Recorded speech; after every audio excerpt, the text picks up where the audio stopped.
Hoje eu vou te contar uma história bem estranha que aconteceu comigo há alguns anos. É algo que até hoje me deixa arrepiado só de lembrar, e eu nem sei bem como explicar. Parece coisa de filme, mas aconteceu de verdade.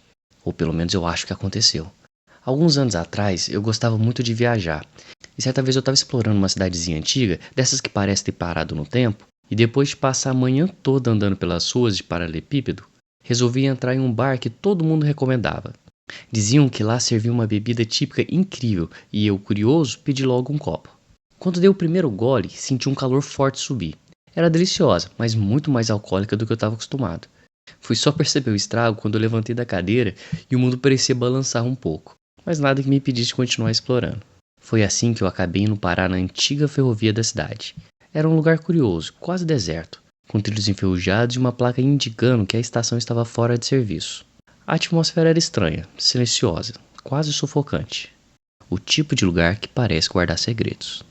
Enquanto eu caminhava pela plataforma, notei uma luz fraca vindo de uma sala ao lado.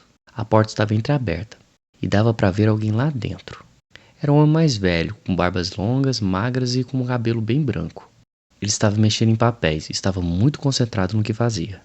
Curioso, bati na porta e perguntei se podia entrar. Ele olhou para mim, surpreso, mas não pareceu se incomodar. Assim me aproximei e ele explicou que era o maquinista da antiga ferrovia, mas que agora ele estava aposentado.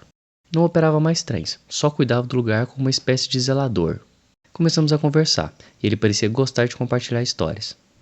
Disse que aquela ferrovia já havia sido muito movimentada, com trens que iam e vinham a todo tempo, mas que depois de um certo acidente a linha foi desativada. Enquanto ele falava, eu percebi que a voz tinha um peso.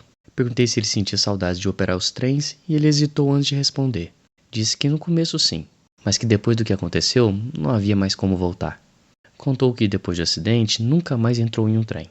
Desde então cuidava do lugar como se fosse uma espécie de zelador, um guardião.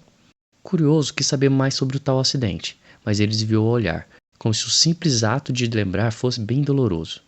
Ainda assim começou a contar o que a atormentava. Disse que nos meses anteriores ao desastre algo estranho acontecia com frequência. Havia um passageiro específico que ele notava sempre no último vagão. Um homem alto, magro, com o rosto tão pálido e vazio que parecia de outro mundo. Não era o tipo de figura que passava despercebida, mas o mais estranho era que ninguém parecia notá-lo. Toda vez que ele aparecia, algo dava errado. Às vezes, o trem apresentava falhas que nunca haviam acontecido antes. Em outras, alguns passageiros passavam mal ou acontecia algum problema na estação. Eram coisas pequenas, mas acumulavam-se, e ele começou a ficar ansioso toda vez que via aquele homem embarcar. Diz que quando isso acontecia, passava o trajeto inteiro com o coração apertado, esperando o próximo problema. Um dia o pior aconteceu. O maquinista contou que o trem partiu como de costume, mas ao se aproximar de um túnel, viu o homem novamente, parado na plataforma, encarando-o com um olhar fixo e vazio. Tentou ignorar, mas enquanto passava pelo túnel, percebeu que algo estava errado. O sistema de freios começou a falhar, e os controles pareciam não responder. Ele tentou de tudo para desacelerar o trem, mas era tarde demais. Disse que havia um trecho onde os trilhos estavam desgastados, e o descarrilhamento foi inevitável. O trem saiu dos trilhos, virou e o impacto foi devastador. Enquanto me contava isso, ele abaixou a cabeça e disse que aquele momento destruiu a vida dele. Falou que depois do acidente sentiu como se o calor do próprio corpo tivesse sumido, como se a alegria de viver tivesse sido arrancada. Disse que nunca conseguiu esquecer os gritos, o som do metal se retorcendo e o rosto daquele homem, que parecia estar em todos os lugares ao mesmo tempo. Quando perguntei quantas pessoas tinham morrido, ele apontou para uma mesa no canto da sala, onde havia um jornal antigo. Disse que tudo estava ali. Fui até lá, peguei o jornal e comecei a ler.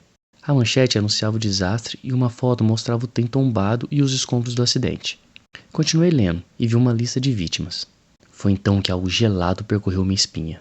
Em uma das fotos estava ele, o mesmo homem com quem eu estava conversando. Olhei de volta para a cadeira onde ele estava sentado, mas ela estava vazia. Chamei por ele, olhei ao redor, mas não havia ninguém na sala. Era como se ele nunca tivesse estado ali.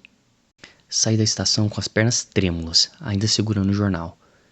Não sabia o que pensar. Talvez fosse efeito da bebida, ou talvez eu realmente tivesse encontrado alguém ou algo que ainda estava preso naquele lugar, atormentado por tudo que aconteceu. Mesmo agora, quando eu lembro da ferrovia, ainda sinto aquele arrepio, como se os ecos daquele dia nunca tivessem realmente desaparecido.